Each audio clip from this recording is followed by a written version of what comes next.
mulher dinâmica que é.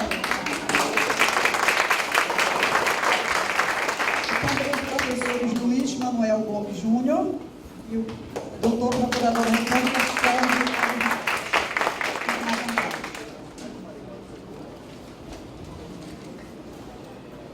Farei uma apresentação breve do primeiro palestrante, que houve uma alteração na ordem a pedido da professora Ada. E também quero comunicar a ausência do professor Luiz Guilherme Marinoni por problemas de saúde na família. Bom, o doutor Luiz Manuel Gomes, isso aqui é um resumo do resumo, obviamente, né? Mestre e doutor em Direito pela PUC de São Paulo, professor dos programas de mestrado em Direito da Universidade de Itaúna, de Minas Gerais, da Universidade Paranaense Unipar, Paraná, e dos cursos de pós-graduação da PUC de São Paulo, da Escola Fundação Superior do Ministério Público do Mato Grosso. Atuou como consultor da Organização das Nações Unidas de 2008 a 2010 e é pesquisador do Conselho Nacional de Justiça. Pesquisador do Conselho Nacional de Justiça de 2013 a 2014 e é advogado. Cada palestrante, cada painelista terá 30 minutos para falar e depois, quem tiver perguntas, que eu faço por escrito e encaminhe à mesa, que nós faremos a leitura posteriormente às apresentações. E passo a palavra, então, ao professor Luiz Manuel. Boa tarde a todos. É uma satisfação muito grande aqui estar no Congresso tão importante, tão relevante para a magistratura de uma maneira geral, e tudo aquilo que interessa a magistratura interessa a sociedade. Então, num Estado democrático de direito, um dos poderes da República é o Poder Judiciário, e a relevância dele na nossa Constituição, no nosso sistema, deixa evidenciado a relevância deste tipo de evento que nós estamos presenciando nesse final de semana. Eu gostaria de agradecer em público, né, o convite do Dr. João Ricardo e do Dr. Rogério Fabreto, a qual eu tive a honra de ser assessor na época em que ele era secretário da Reforma do Judiciário. Cumprimento os meus colegas de mesa, a juíza Nartir, é um prazer estar aqui nesse período, a querida professora Ada, mestra de todos nós, em que eu tive a honra de trabalhar também lá no Ministério da Justiça, na nossa comissão do Projeto de Lei 5139, e o meu querido amigo Sérgio, que também participou da comissão que ajudou, estamos tentando, né, redesenhar o sistema coletivo no Brasil. O tema é extremamente interessante, e foi ontem conversando com o Sérgio e com o Gajardoni, o Dr. Fernando Gajardoni, que também participou da comissão. Você viu tanto que é importante discutir processo coletivo nesse momento tão relevante do nosso país, que é o excesso de litígio. Esse problema. Então, o tema que eu vou desenvolver com vocês, né, e é justamente isso. Quais são os problemas que nós temos no nosso sistema e que ponto que as ações coletivas podem ajudar a solucionar? O primeiro ponto, que me parece o mais relevante de todos, e eu já começo pela parte relevante, é essa dificuldade de entender o que é um processo coletivo. Há realmente uma grande dificuldade de entender o que é um processo coletivo. Quando uma ação é uma ação coletiva, quando uma ação é uma ação individual. Nós não vamos ter tempo para desenvolver toda a teoria a respeito disso. E para vocês verem, né, a primeira grande norma do nosso sistema, que é a Lei da Ação Popular, é de 1965. Depois nós tivemos de desenvolvimento amplo a Lei da Ação Civil Pública. Olha o tempo que pulou, né? De 1965 pulamos para 1985. Depois o grande diploma que nós tivemos foi o Código de Defesa do Consumidor, em 1990, sem contar a Constituição, né, de 88. E nós praticamente paramos, assim, em termos de grande sistema. A maior proposta de alteração do sistema que nós estamos acompanhando, que é o projeto 5139, que apesar de, como a professora Ada tem razão, a necessidade de uma atualização dele, está parado há 5 anos na Câmara dos Deputados, mas nós vamos fazer. Eu acho que nós temos que prosseguir com esse sonho de desenhar um novo sistema de processo coletivo no Brasil. Então, uma das coisas que eu coloco, para poder você entender o que é uma ação coletiva, na minha concepção, 3 são os aspectos essenciais para você falar se uma ação é coletiva ou não. A primeira é a questão da legitimidade diferenciada. E essa questão da legitimidade, eu até tenho conversado com a professora Ada nos últimos 15 dias, é a própria dificuldade que a doutrina tem de fazer a diferenciação entre legitimação extraordinária, substituição processual. Para mim, é tudo, vocês vão me desculpar, né? Nós estamos aqui num congresso científico, que o objetivo é realmente pensar. Para mim, é tudo uma grande bobagem. É tudo uma grande bobagem. Tanto o Supremo como o STJ, reiteradamente, com o devido respeito, erram nessa questão. Porque enquanto você não conseguir compreender que o processo coletivo é uma coisa diferente do processo individual, nós vamos continuar tendo problemas. O primeiro e mais grave problema é saber que o processo coletivo é diferente do processo individual. Enquanto isso não for compreendido, as ações coletivas no Brasil nunca vão ter a relevância que elas merecem ter. Esse é o primeiro ponto. E aí você já me falar o seguinte, e o que é a legitimidade para atuar em processo coletivo? No direito brasileiro é uma legitimidade que decorre da lei. Eu posso atuar porque a lei me autoriza. A que título eu estou lá é irrelevante. Eu estou lá porque a lei me autoriza. Então esse é o primeiro grande aspecto. O que é uma ação coletiva? É uma ação que tem essa legitimação diferenciada. O segundo aspecto é o direito coletivo. Em ação coletiva só se discute direito coletivo. E parece que é uma coisa óbvia, mas não é tão óbvio assim. O exemplo que se fala na graduação, que é um exemplo muito interessante, né, é quando você entra com uma ação de vizinhança, para poder o proprietário da fazenda de cima deixar de poluir o rio, né, que corre para a propriedade de baixo. Dependendo do enfoque que você der, vai ser uma ação coletiva. Dependendo do enfoque que você der, vai ser uma simplificação de direito de vizinhança. Então, se o enfoque for coletivo, e você ajuizar uma ação civil pública, uma ação popular ambiental, a questão será coletiva. Se você ajuizar com base no Código Civil, você reflexamente vai estar discutindo o direito coletivo. Mas aquela ação será uma ação individual. Então, tem que ter um objeto coletivo. E o terceiro aspecto, que é um dos mais relevantes, né, é o problema da coisa julgada. Eu acabei de conversar com a professora Ada, com a STJ também discutindo um tema extremamente interessante esta semana, sobre se há ou não há coisa julgada. A única coisa que me entristece, e sempre preocupado com o tempo, que me entristece é que nós estamos há décadas discutindo os mesmos temas. Parem para pensar, aqueles que são juízes há mais tempo, que são juízes mais novos. Se você vai consultar a jurisprudência, se você vai estudar isso aí, você verifica que nós parecemos o cachorro que corre atrás do próprio rabo. Nós não conseguimos sair desses problemas. O problema da legitimidade, o problema da coisa julgada, e volta para a legitimidade, volta para a coisa julgada. Nós não conseguimos romper esse círculo vicioso que impede o prosseguimento. Será que é tão difícil entender que o que interessa é o mérito? Eu estou com um caso lá no STJ, que eu vou deixar para falar depois, que é o problema da jurisprudência defensiva não, estou falando, agora é uma jurisprudência regressiva do STJ sobre esse tema. Um procurador de justiça me liga desesperado de Minas e me pergunta, o que nós vamos fazer? Não pode extinguir essa demanda. E aí nós ficamos um tempão discutindo quais seriam as saídas, porque era uma sentença de procedência do pedido em primeiro e segundo grau, que as pessoas esperaram 10 anos e o STJ estava extinguindo o processo, por uma discussão sobre legitimidade. Essa associação teria ou não teria legitimidade. Como é que você fala para a população que está esperando há 10 anos uma solução, olha, agora vocês têm que começar de novo, porque vocês que acreditaram nas ações coletivas, vocês foram enganados, porque a ação coletiva não vai resolver seu problema, e reze para você conseguir provar que não ocorreu a prescrição, porque você estava esperando a ação coletiva. Então esse ponto, primeira coisa, justamente é entender o que é uma ação coletiva. Só para vocês terem uma noção da importância disso, um dos temas que nós ficamos um tempão no mestrado, uma vez discutindo com o professor Arruda Alvim como professor, era se a ação declaratória de inconstitucionalidade era ou não era uma ação coletiva. Porque o professor Arruda, na época, ele defendia a tese de que não tinha um objeto coletivo. Ele entendia que tinha um regime diferenciado de legitimidade, que tinha um regime da coisa julgada, diferenciado, mas ele não via um objeto coletivo. E aí nós chegamos à conclusão, depois de muitos debates, que na ADIM você tem um objeto coletivo, que é o direito difuso à rigidez do sistema constitucional. No direito brasileiro, só ser aplicado lei constitucional. E aí a turma toda chegou à conclusão de que a ação declaratória de inconstitucionalidade, e a de constitucionalidade também, é uma ação coletiva. Quais são as vantagens, né? A primeira grande vantagem é a redução de custo. Vocês são juízes, a maioria, praticamente todos juízes, e aí uma pergunta que eu sempre faço é, quanto custa uma demanda? E aí na cabeça da maioria dos alunos de mestrado, doutorado, professorado, Eles pensam, sabe o que eles me respondem? É 1% para ajuizar a demanda. 1% para ajuizar a demanda, em São Paulo agora vai ser 2%, depois você paga 2% para recorrer, em São Paulo vai ser 4%. Custa isso. Eu falei, não, cara pálida, não é isso que eu estou te perguntando.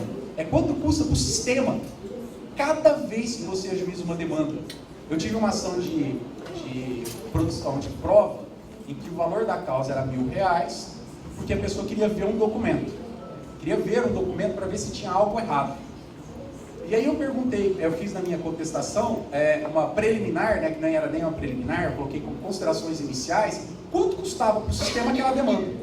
Então, para a pessoa satisfazer uma curiosidade dela de ver o documento, aquilo custava para o sistema R$3.800. Então, quanto custa uma demanda? Aquela questão do FGTS, lembra aquele problema de diferença do FGTS? Quantas vezes o STJ julgou a mesma questão? Vocês sabem? Na época eu assinava o Diário Oficial físico, chegavam caixas de Diário Oficial. E até o Diário Oficial tinha prejuízo, né? Porque cada edição custava tipo R$17, com mais 5 de SEDEX, só que tinha tanta coisa que eu acho que o Correio certamente pagava para poder me encaminhar aquilo lá. O STJ apreciou essa mesma questão 400 vezes. 400.000 vezes o mesmo tempo. O que podia ter sido resolvido com uma única ação coletiva. Então esse é o problema de custo. Quanto custa para vocês julgarem sempre as mesmas coisas? Quanto custa para vocês julgarem centenas e centenas de vezes a mesma questão do INSS, a mesma questão tributária? Esse é um custo marginal que nós não estamos muito preocupados. E é um custo importante para o sistema. Toda vez que o juiz fica julgando causas repetitivas, são causas importantes que deixam de ser analisadas adequadamente. E a melhor possibilidade de atuação de todos os envolvidos. Essa é uma grande diferença da ação coletiva. Todo mundo atua melhor. Eu ajuizei uma ação coletiva, em nome da OAB, para entregar próteses para as crianças com câncer.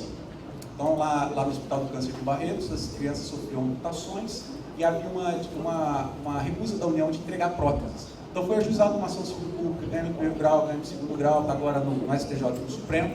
E aí, qual foi a questão? A questão é o seguinte, não só houve uma atuação muito boa da AGU, houve uma atuação muito boa da Procuradoria-Geral da República, como nós podemos dar um tratamento isonômico. Todo mundo que tinha aquele mesmo problema recebeu a mesma solução. E aí nós vamos para o outro ponto que é o extremamente relevante no estudo de processo coletivo e de processo de uma maneira geral. A denominada loteria judiciária. Me parece que as ações coletivas, uma das grandes relevâncias é acabar com a loteria judiciária. E quando eu falo loteria judiciária, o Buzaid já falava isso na década de 70, a Didi tem falado isso, a Teresa Rudolph tem falado reiteradamente disso, é que uma mesma norma, no mesmo dado temporal, ou seja, no mesmo período de tempo, não pode ter interpretação diversa. Você cria uma insegurança para o sistema gigantesco.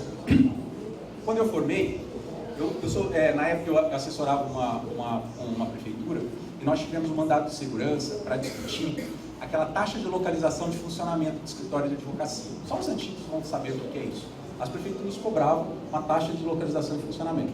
Então teve um mandato de segurança, eu fiz as informações, foi para o juiz prolatou a sentença. Concedeu a ordem, teve como inconstitucional a taxa de localização de funcionamento. Pois bem, eu cheguei para o prefeito e falei, olha, a sentença é um primor de raciocínio jurídico, vamos alterar a lei cancelando a taxa de localização e funcionamento. O prefeito concordou, mandou um projeto para a lei e cancelou a taxa de localização e funcionamento. O mandato de segurança subiu na remessa obrigatória, que tinha na 1533/51, dependente do valor de discussão, subiu. Chegou no extinto primeiro Tribunal de Alçada Civil, caiu para a única Câmara que entendia que a taxa de localização e funcionamento era constitucional. Então deu provimento à remessa obrigatória para julgar improcedente o pedido. Qual foi a dura lição que o jovem advogado, com 6 meses de formado, aprendeu? Sempre recorra. Nunca se conforme, porque você nunca sabe qual será o resultado. Isso não pode acontecer. Esse tipo de recado que se dá para o jurisdicionado, esperneia até quando quiser. Outro caso, né? Não tem como deixar de falar isso. Aquela aposentadoria de notários e registradores, lembra? Que tinha que aposentar com 70 anos, aposentadoria compulsória. Chegou um senhor, falou, olha, eu quero que você entre com ação. Eu falei, senhor Antônio, eu não quero entrar com ação porque não tem fundamento nenhum. Ele falou, não, mas eu quero que você entre e coloque no contrato de honorários que você me alertou que não tem fundamento nenhum. Fiz um contrato de honorário e coloquei que o cliente foi alertado expressamente que a ação não tinha fundamento nenhum e que ele iria perder e ser condenado à litigância de má-fé. Coloquei isso no contrato. Entrei em cação, consegui eliminar. Quando eu consegui eliminar, eu estava com greve na Procuradoria. Eu protocolei o ofício preliminar num dos postos da Procuradoria do Estado. Até chegar onde tinha que chegar, passou o prazo para o agravo. Nós ficamos discutindo competência, se a ação ia ser julgada no interior de São Paulo ou na capital, 6 anos e meio. Quando resolveu, depois de STJ, depois de tudo que podia, e que não, tinha que ir para a capital, a jurisprudência do Supremo foi alterada e a aposentadoria compulsória não se aplicava mais aos registradores. Aí ele me tirando sarro, disse, né, se eu tivesse te escutado, mas aí ele completou, mas eu prefiro o advogado que fala que vai perder e ganha do que o que fala que vai ganhar e perde. Então ainda... Mas vocês viram como é que é uma coisa absurda? Eu não consigo ter previsão. No meu tribunal, quantos juízes tem no tribunal? Quantos embargadores tem no Tribunal de Justiça de São Paulo? Vocês sabem? São 360 mais 60, 70 juízes auxiliares. Coisa de 420, mais ou menos. Não existe jurisprudência. Não se consegue estabilizar a jurisprudência. Então, o que acontece? Quando chega um caso nosso, para nós, tudo é resolvido com a loteria. Tem que ter sorte. Vocês viram a pesquisa que saiu agora? A professora, não sei se ela viu, deve ter visto, na Folha de São Paulo, que dependendo da Câmara que cai, de criminal, o índice de reforma é 10%. E dependendo da Câmara que cai, o índice de reforma chega a ser de 40% a 60%. Então, coitado do réu. Então, tem a Câmara de gás e tem a Câmara boa. Então, você imagine o desespero do réu quando sobe o processo e ele tem que rezar para qual Câmara vai cair. E, pelo amor de Deus, ele termina. Se o senhor achar que eu não sou tão bom assim, manda para uma Câmara intermediária. Isso estatisticamente, né? Tem a estatística lá. Então, são problemas que nós não podemos aceitar. As ações coletivas resolvem isso. O resultado é unitário, para todo mundo na mesma situação de fato e na mesma situação de direito. Outro problema que nós temos no sistema, e aqui já tem um aviso, esse é um aviso de 10 minutos, ainda não.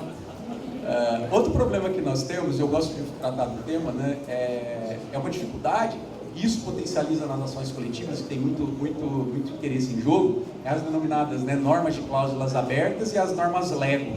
Já viram a expressão normas Lego? Não? O que é a norma de conteúdo aberto? É aquela norma que você tem uma grande necessidade de interpretação. Boa-fé, função social de direito, boa-fé, equidade. Isso é uma norma de conceito aberto.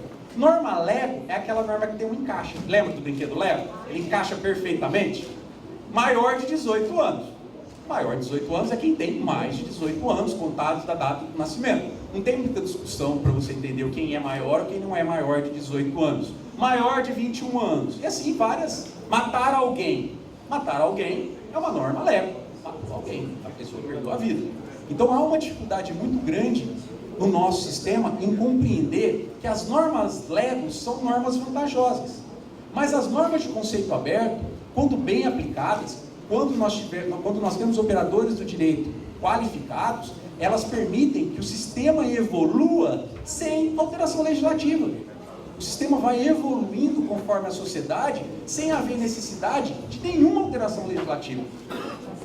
Do Congresso que nós temos hoje, espero que não esteja gravado, né? O Congresso trabalha e o Brasil perde. Então, tudo aquilo que eu posso evitar de mandar para o Congresso é melhor.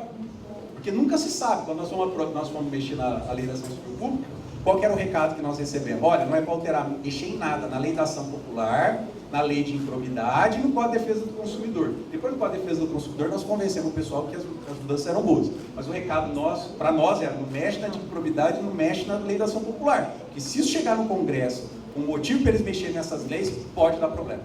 Então, nós temos que ver a potencialização dessas interpretações, o tanto que ajuda o sistema. Você ter juízes preparados, advogados preparados, membros do Ministério preparados para fazer as boas interpretações dessas normas, especialmente ações coletivas. Os custos, né, que eu falei para vocês, que na verdade ninguém pensa nisso. Eu até brinco com os alunos, né, e falo: vocês acham que sai da onde o dinheiro do presidente do tribunal paga os juízes, funcionários?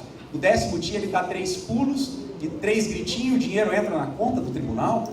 Não, somos nós que estamos pagando. Teve uma comarca que o pessoal achou a coisa mais inteligente do mundo. E às vezes eu fico pensando, como é que as pessoas são tão inteligentes e eu sou tão burro, né? O que os advogados, eu não vou falar comarca, o que os advogados acharam de esperteza? Quando estava devendo 3 meses de alimentos, nomeava um advogado para cobrar cada mês. Então, um advogado para cobrar cada mês. Então tinha uma citação de um mês, uma citação do outro mês, outra citação do outro mês. Um recebia da assistência judiciária um mês, o outro recebia janeiro, o outro recebia fevereiro. Quando um juiz novo chegou lá, porque só estava passando substituto, ele viu aquela confusão, mas por que tem tanta ação de alimento? Deu uma confusão. Mas os caras não conseguem entender que alguém está pagando isso. É uma regra básica da economia, né? Não tem almoço grátis. Se você saiu do restaurante sem pagar, alguém vai pagar aquilo. Então esse problema do custo, nós temos que pensar. O exemplo clássico é o STJ, ter julgado 400.000 vezes a mesma coisa. Outro ponto, né, que é a relação ao princípio da igualdade, e de novo, para vocês têm uma repercussão social gigantesca, é a falta de orientação para o jurisdicionado. Nós não conseguimos dar uma orientação precisa para o jurisdicionado. Nós chamamos ele para buscar direitos. O Vamber fala, né, que a Constituição chama para buscar direitos, e na hora que o jurisdicionado bate na porta, nós abrimos e perguntamos, o que você veio fazer aqui? Você está atrapalhando, é mais um processo. Não é assim hoje? Você está nos atrapalhando, é mais um processo.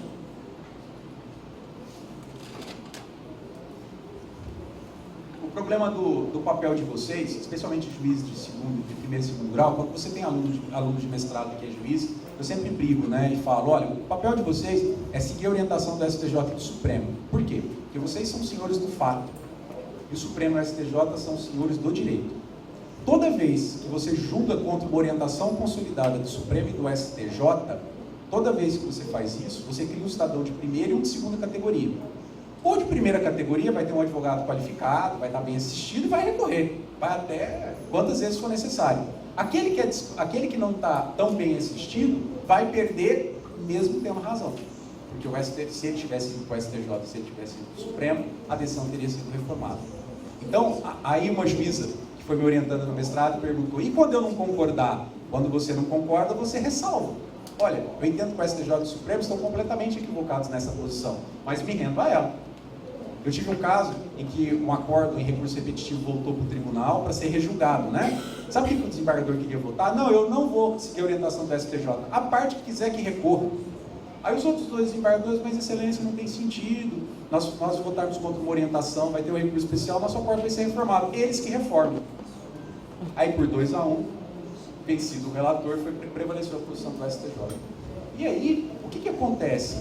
Nós não podemos esquecer, e as ações coletivas potencializam isso, é que há uma clara orientação da Constituição Federal nesse sentido, em que os juízes de primeiro e segundo grau são senhores de fato, e os juízes do STJ e do Supremo são senhores do direito. É uma opção constitucional. Eu posso concordar ou eu posso discordar, mas a Constituição fez essa opção. E para encaminhar para o encerramento, antes que venha vai ver o outro aviso, o que nós temos que compreender quando se fala em excesso de litigância? Primeiro, nós não podemos ver, isso é importante, nós não podemos ver o jurisdicionado como um inimigo. O jurisdicionado, hoje, é aquele que busca, e olha a expressão, o serviço forense, aquele que busca o serviço forense, busca para a proteção do seu direito. Essa chamada que foi feita, é uma chamada que a Constituição pediu. Reclame o seu direito. Quando a minha avó, minha bisavó, né, quando a minha bisavó, às vezes ela fazia alguma coisa, a gente estava comentando, ela tinha orgulho, você perguntava para ela, vó, você já entrou com algum processo? E a gente chamava ela de bisa, né, chamava de vó. Ela, meu filho, no fórum eu não entrei nem como testemunha. Era um orgulho, porque eu não sou encrenqueiro, eu não arrumo confusão. E hoje é o contrário. Hoje você pergunta, você já ganhou um processo de dano moral? A pessoa, nunca. Nossa, então você não defende a cidadania, você não cuida dos seus direitos. Então nós não podemos mandar recados contraditórios para o jurisdicionado. Nós chamamos ele para defender o direito, quando ele vem, olha, você está entupindo nós de processo. Olha a quantidade de processo que nós temos. Você não vê que tem muito processo para julgar? Então nós temos que buscar o equilíbrio. Nesse ponto, uma coisa que nós temos que aprender Não sei se estou conseguindo bem. Sim. Eu vou falar uma coisa para vocês, e que ninguém escute. Nós temos pouquíssimos processos no Brasil. Vocês já pararam para pensar? Não, nós temos pouquíssimos processos. Mas posso falar para vocês? Quantos brasileiros nós temos hoje? 200 milhões, vamos colocar 200, média de 200. Vamos pensar só em consumo. Esqueçam, direito de trabalho, direito penal, esquece tudo, só direito de consumo. Todo mundo tem um celular. Se qualquer das operadoras no Brasil quebrar, ou tiver algum grave problema, nós temos um potencial só aí, na média, de 70 milhões de processos. Então, parem para pensar. Se uma grande concessionária de energia elétrica quebrar, ou tiver algum problema, nós temos um potencial brincando aí de 20 a 50 milhões de processos. Só de direito de consumo, se todo consumidor ajuizar uma única ação que envolva telefonia celular, é o potencial de 200 milhões de processos. Então, se vocês forem olhar o potencial que existe de quantidade de processos, nós temos pouquíssimos processos hoje. Por isso, que enquanto nós não tivermos o raciocínio de que alguns ramos do direito só se podem solucionar coletivamente, o exemplo clássico é o direito do consumidor, eu não posso querer, nem na Alemanha teria condições de cada consumidor querer ajuizar uma demanda sua sobre determinado contrato de consumo. Então é uma mentalidade que nós temos que adotar, que alguns ramos do direito só podem ser resolvidos coletivamente. Essa é uma conclusão. Outro aspecto importantíssimo é perder a fobia de ações coletivas.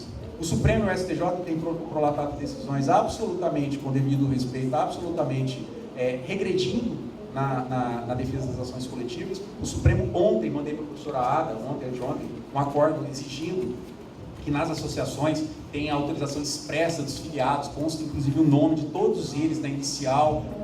Onde já se viu isso? Quer dizer, se tiver um estatuto, o Supremo proibiu a entrada em carona. O que é entrada em carona? A associação entra com a ação, julga procedente o pedido e a pessoa filiou na associação depois. Ela não pode executar aquele título. Isso vai contra tudo que a gente prega. Nós estamos pregando a igualdade, nós estamos pregando a redução de processo. Eu chego e aviso a pessoa, olha, você tem que começar do zero. Mas você vai ganhar, porque o Supremo disse que você tem razão. Então eu vou obrigar a pessoa a percorrer todos os ramos da justiça quando há um acórdão transitado em julgado do Supremo dizendo que ela tem razão. Qual a lógica disso?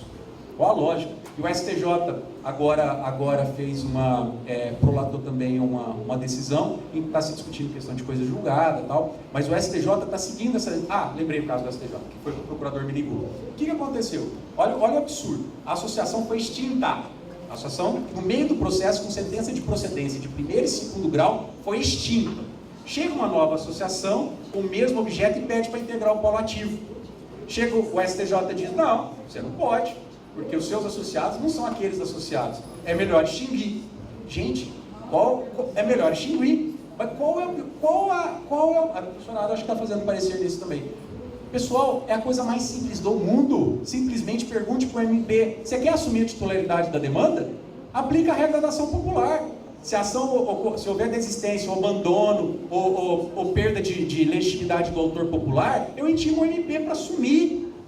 Por isso que o procurador lá do Estado de São Paulo, de Minas, me ligou e falou, simples, faça uma petição, você e o Ministério Público Estadual, o Ministério Público Federal, pedindo para atuar no polo ativo, vocês querem assumir a titularidade da demanda. E tem lá, para aplicar o prazo prescricional de 5 anos, ele usa a ação popular, a lei da ação popular. Mas agora, para chamar outros colegitimados para assumir a titularidade, a lei da ação popular não serve. Então, esse tipo de fobia nós temos que combater. E por último, e agora realmente finalizando, nós temos que compreender de que nós somos uma sociedade de massa. Vocês não têm condições materiais de julgar tudo como demanda individual. Simplesmente não tem condições materiais, humanas, técnicas do ponto de vista de processamento. Basta pensar no exemplo que eu passei para vocês. Imagine um problema com qualquer telefonia, Claro, a Oi, a Vivo. Vocês imaginem a quantidade de processos de pessoas pedindo dano moral, pedindo reparações, simplesmente inviabilizaria todo o poder judiciário. Então, completando agora, finalizando realmente, Eu digo para vocês que as ações coletivas, elas são um baluarte, uma luz do nosso sistema. Numa sociedade de massa, elas são imprescindíveis, e o papel de vocês sempre é olhar com muita boa vontade nesse tipo de demanda. Num país em que impera, numa grande gama, o egoísmo, cada um procurar o seu, nós temos na ação coletiva, numa ação que busca o grupo, que busca beneficiar a coletividade, uma forma de potencializar a cidadania. Muito obrigado.